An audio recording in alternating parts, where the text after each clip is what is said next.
आज हम 2 का चैप्टर पढ़ेंगे, मिलावट। इसका उद्देश्य क्या है या इस कहानी के बारे में क्या बताया गया है उसके बारे में पढ़ लेते हैं। यह कहानी सादत हसन मंटो द्वारा लिखी एक रोचक व व्यंग्यात्मक कहानी है। किसके द्वारा लिखी गई है? सादत हसन मंटो द्वारा ये कहानी लिखी गई है। जो किस प्रकार की कहानी है? रोचक और व्यंग्यात्मक कहानी है, जिसमें एक व्यक्ति की जीवन गाथा दुखद होते हुए पाठकों को अंत में हंसने पर विवश कर देती है। जिसमें एक व्यक्ति की किस प्रकार की गाथा है, उसकी जीवन गाथा है वो दुखद है, लेकिन अंत में यह पाठकों को हंसने पर भी विवश कर देती है। दुख तो भरा हुआ है लेकिन इसमें क्या है, हंसी भी है। तो ये इस प्रकार का पाठ है जिसमें दुखी होते हुए व्यक्ति के बारे में बताया गया है और इस पाठ के अंत में लोगों को हंसी भी आ जाती है। इसमें बताया गया है, अब देखिए पाठ के बारे में।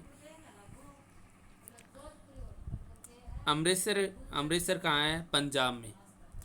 अमृतसर में अली मोहम्मद की प्रसाधन सामग्री की छोटी सी दुकान थी। किस प्रकार की सामग्री की दुकान थी? प्रसाधन सामग्री। प्रसाधन क्या होता है? प्रसाधन जो सौंदर्य की जो सामग्री होती है उसको कहते हैं प्रसाधन की सामग्री की छोटी दुकान थी, मगर उसमें हर चीज़ मौजूद थी। वहाँ के दूसरे दुकानदार ब्लैक करते थे। ब्लैक होता है काला बाजारी करना। तो दूसरे दुकानदार थे वो काला बाजारी करते थे, मगर अली मोहम्मद उचित दर पर अपना माल बेचता था। अली मोहम्मद कौन सी दर पर माल बेचता था? उचित दर पर। उचित दर पर अपना माल बेचता था। यही कारण था कि लोग दूर दूर से उसके पास आते और अपनी ज़रूरत की चीज़ें खरीदते थे। यानी इसमें क्वेश्चन बनता है कि लोग हैं वो अली मोहम्मद से ही सामान क्यों खरीदते थे?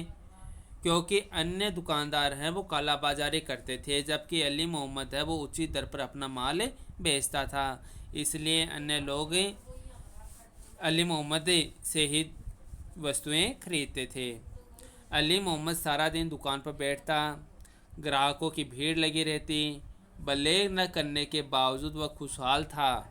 अली मोहम्मद है वो ब्लैक यानी काला बाजारी नहीं करता था। वह धार्मिक प्रवृत्ति का व्यक्ति था। धार्मिक प्रवृत्ति क्या होता है? धर्म को मानने वाला होता है धार्मिक। ज़्यादा मुनाफा उसके लिए पाप समान था। मुनाफा होता है आमदनी या आय। तो ज़्यादा मुनाफा यानी काला बाजारी करके जो ज़्यादा आय करते हैं, ज़्यादा आमदनी करते हैं, वो उसको पाप मानता था। अकेली जान थी मतलब वह परिवार में अकेला ही था। उसके लिए जायज़ मुनाफा ही काफ़ी था। जायज़ होता उचित, तो जो उचित मुनाफा है वो ही उसके लिए काफ़ी था।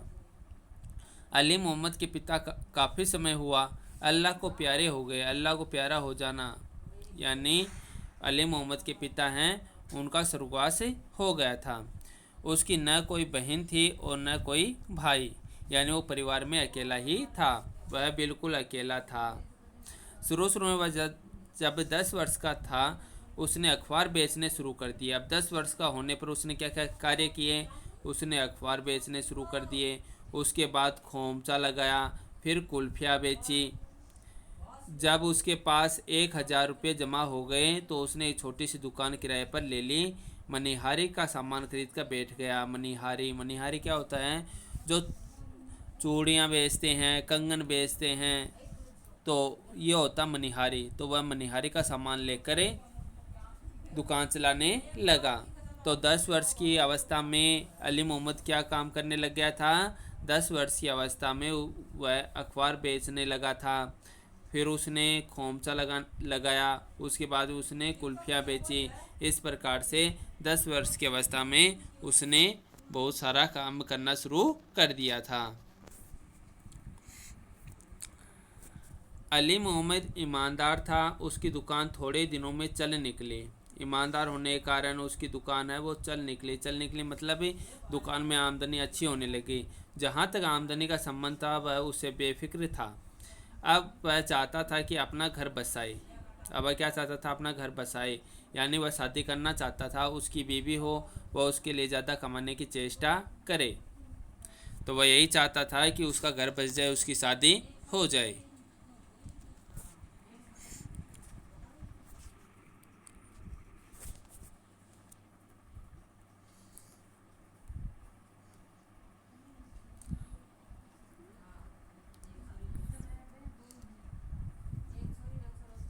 आगे बताया गया है कि अली मोहम्मद की ज़िंदगी है वो मशीन जैसी बन गई। मशीन जैसी कैसे बन गई कि वह सुबह दुकान खोलता, ग्राहक आते, उन्हें सौदा देता, शाम को दुकान बंद करता, फिर एक छोटी सी कोठरी में जो उसने शरीफपुरा में ले रखी थी आकर सो जाता। यानी वह सुबह उठ करके तो दुकान पर चला जाता और दिन भर दुकान में सामान बेचता था, और जब शाम को आता तो शरीफपुरा में एक कोठरी थी उसमें आकर सो जाता था। इस प्रकार से सुबह उठकर दुकान में जाना, फिर वापस घर पर आकर सो जाना, यही उसकी दिनचर्या थी। इस कारण उसकी ज़िंदगी है वो मशीन जैसी बन गई थी। वह बहुत परेशान था। शरीफपुरा की कोठरी में रात को सोते समय वह कई बार रोया। क्यों रोया? कि उसके माँ बाप इतनी जल्दी क्यों मर गए, कि उसके माता पिता हैं उनका देहांत हो गया था, तो वह रोने लग गया था कि मेरे माता पिता इतनी जल्दी क्यों गुजर गए।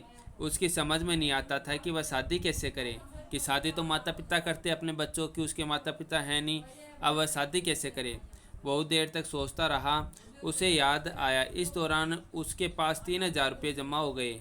वह जितना कमाता था उसमें थोड़ी थोड़ी पूंजी एकत्रित करता था, तो उसमें 3,000 रुपये उसके पास हो गए। उसने एक दूसरा घर जो अच्छा खासा था किराए पर ले लिया, मगर वह रहता शरीफपुरा में ही था। वह स्वरूप घर किराए पर लेने के पर भी वह शरीफपुरा में क्यों रहता था? क्योंकि शरीफपुरा में ही उसकी दुकान थी। एक दिन उसने अखबार में एक विज्ञापन देखा जिसमें लिखा था, इस शादी के इच्छुक हमसे संपर्क करें। विज्ञापन में क्या लिखा हुआ था? कि शादी के इच्छुक हमसे संपर्क करें। रविवार को वह दुकान नहीं खोलता था। उस दिन वह उस पते पर गया और वहाँ उसकी मुलाकात एक बुजुर्ग से हुई। बुजुर्ग होता बुढ़ा व्यक्ति। बुजुर्ग ने उसको एक एक करके 20-25 तस्वीरें दिखाई कि वह उनमें से कोई पसंद कर ले। एक लड़की की तस्वीर अली मोहम्मद को पसंद आ गई। उसने बुजुर्ग से कहा, जनाब यह लड़की मुझे पसंद है। बुजुर्ग का मुस्कुराया कि तूने तो हीरा चुन लिया है। यानी अली मोहम्मद है, उसके माता पिता गुजर चुके थे, ऐसे में उसकी शादी करने वाला कोई नहीं था। तो एक बुजुर्ग ने अनेक प्रकार की तस्वीरें दिखाई थी और उसमें से कहा था कि जो लड़के आपको पसंद है वो बताओ, हम आपकी शादी उससे करा देंगे। तो इसके लिए उसने कहा है कि तुमने तो एक हीरा चुन लिया है, बस जनाब आप बात पक्की कर लीजिए। अली मोहम्मद ने बुजुर्ग को उसकी फ़ीस जो 300 रुपये थी दे दी। बुजुर्ग की फ़ीस कितनी थी? 300 रुपये। सब कुछ तय हो गया और अली मोहम्मद ने उस लड़की से शादी कर ली। वह दुल्हन को अपने घर ले आया। जब दुल्हन का घूंघट उठाया तो उसको चक्कर आ गया। घूंघट उठाते ही उसको क्या आ गया? चक्कर आ गया। क्यों आ गया? बात यह थी कि बुजुर्ग ने उसके साथ धोखा किया था। क्या धोखा किया था? लड़की बेहद बदसूरत निकली। ये धोखा कर दिया कि लड़की है वो बदसूरत निकली थी। यानी बुजुर्ग ने जो लड़की दिखाई थी उससे शादी न कराकर अन्य ही किसी बदसूरत लड़की से उसने शादी करा दी थी। अली मोहम्मद लड़खड़ाता कमरे से बाहर निकल गया और देर तक सोचता रहा कि यह क्या हुआ, लेकिन उसकी समझ में कुछ नहीं आया। उसने अपनी दुकान न खोली। वह दुखी हो गया। दुखी होकर के वह दुकान पर भी नहीं गया। 2,000 रुपये वह अपनी शादी में खर्च कर चुका था। 2,000 रुपये तो शादी में खर्च कर दिए और 300 रुपये बुजुर्ग को दे दिए थे। अब उसके पास सिर्फ 700 रुपये थे। अब 700 रुपये में क्या हो? तो उसने क्या सोचा? आगे बताया गया है कि उसने उसके बारे में क्या सोचा।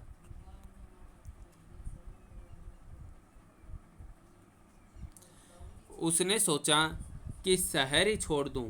शहर छोड़ने के बाद उसने सोच ली, सारी रात जागता रहा। आखिर उसने फैसला ही कर ही लिया। सुबह 10 बजे उसने अपनी दुकान एक व्यक्ति को 5,000 रुपये लेकर औने पौने दामों में बेच दी। यानी उसने अपनी दुकान को 5,000 रुपये में बेच दी थी। चाहे औने पौने दामों में, औने पौने दाम हो गए कि कम या बत्ती में, चाहे 5,000 रुपये कम उस दुकान के लगे हों चाहे ज़्यादा लगे हों, लेकिन उसे 5,000 रुपये में वो दुकान बेच दी और टिकट कटवा कर लाहौर चला गया। लाहौर कहाँ? पाकिस्तान में। लाहौर जाते हुए गाड़ी में किसी जेब कतरे ने बड़ी सफाई से उसके बचे रुपये गायब कर दिए। गायब किसने कर दिए रुपये? जेब कतरे ने। या जेब कतरे ने उसकी जेब से रुपये निकाल लिए। वह बहुत परेशान हुआ, लेकिन उसने सोचा कि शायद खुदा को यही मंजूर हो।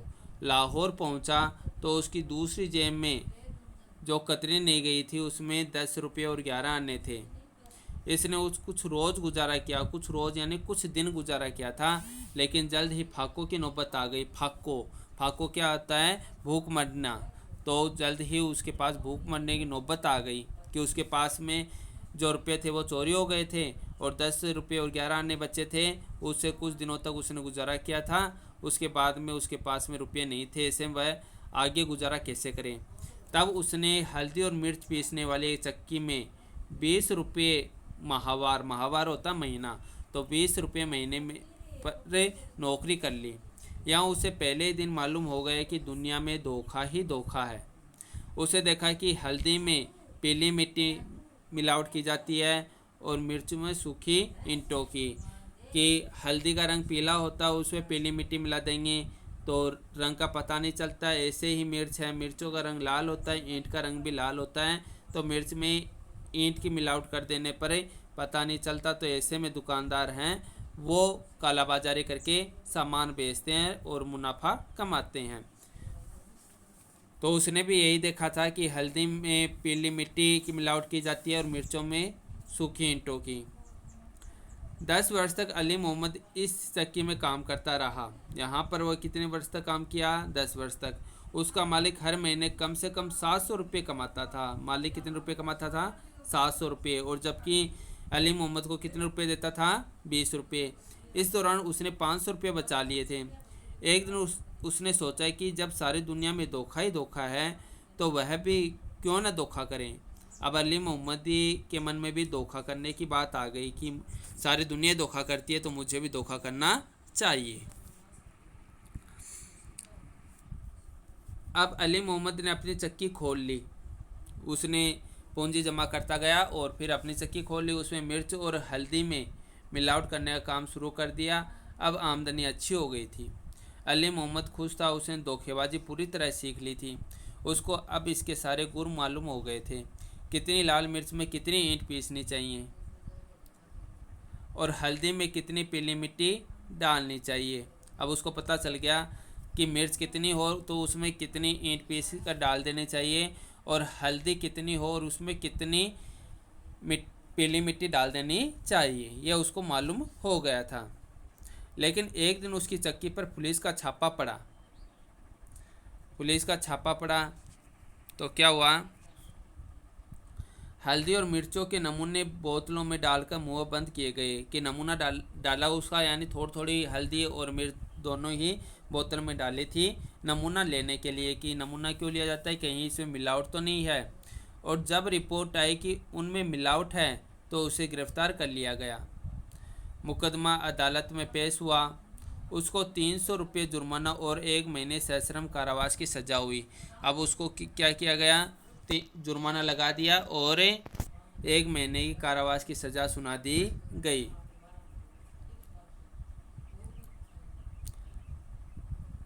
जुर्माना तो उसने अदा कर दिया, लेकिन 1 महीने की सश्रम कैद उसे भुगतनी ही पड़ी।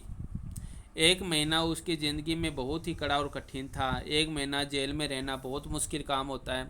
वह सोचता रहता था कि उसने बेईमानी क्यों की। अब वह अपनी बेईमानी पर सोच रहा है, जबकि उसने अपनी ज़िंदगी का नियम बना लिया था कि वह धोखेबाजी नहीं करेगा।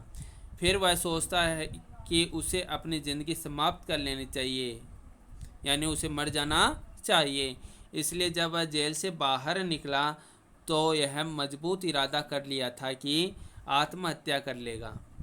इस मतलब के लिए उसने 7 दिन मजदूरी की और 2-3 रुपये अपना पेट काट काट कर जमा किए। इसके बाद उसने इन रुपयों से एक दुकान से जहर की पुड़िया खरीद ली। यानी वह जब जेल से निकला तो जेल से निकलने के बाद में मजदूरी करने लग गया। 7 दिन उसने मजदूरी की और फिर उसमें से कुछ रुपयों से बचाए थे जिससे उसने जहर की पुड़िया खरीद ली थी। अली मोहम्मद ने शाम की नमाज पढ़ी। नमाज मुस्लिम लोग पढ़ते हैं। और खुदा से अपने पापों की माफ़ी मांगी। फिर रात को जहर खाया। रात को उसने जहर भी खा लिया और फुटपाथ पर सो गया। सड़कों के किनारे जो आने जाने के लिए, पैदल आने जाने वाले लोगों के लिए बने होते हैं, उसको फुटपाथ कहते हैं। सारी रात वह अपनी मौत का इंतज़ार करता रहा। उसने जहर खाया था ना, इसलिए वो मौत का इंतज़ार करता रहा, मगर वह नहीं आई। क्या नहीं आई? मौत नहीं आई। यहाँ वह शब्द मौत के लिए आया है। सुबह उठकर वह उस दुकानदार के पास गया जिससे जहर की पुड़िया खरीदी थी और उससे पूछा, भाई साहब, यह आपने मुझे कैसा जहर दिया है कि मैं अभी तक नहीं मरा? कि जहर खाने पर व्यक्ति मर जाता लेकिन इसकी मौत नहीं हुई। तो वो पूछता है कि आपने ऐसा कैसा, किस प्रकार जहर दिया था? तो दुकानदार ने आह भरकर कहा, क्या कहूँ मेरे भाई, आजकल हर चीज़ नकली होती है या उसमें मिलावटें होती है। यानी उस जहर में भी क्या थी? मिलावट ही थी। तो ये था अपना पाठ जिसके लेखक कौन थे? सादत हसन मंटो। आपके पाठ समझ में आया होगा और अच्छा भी लगा होगा। धन्यवाद।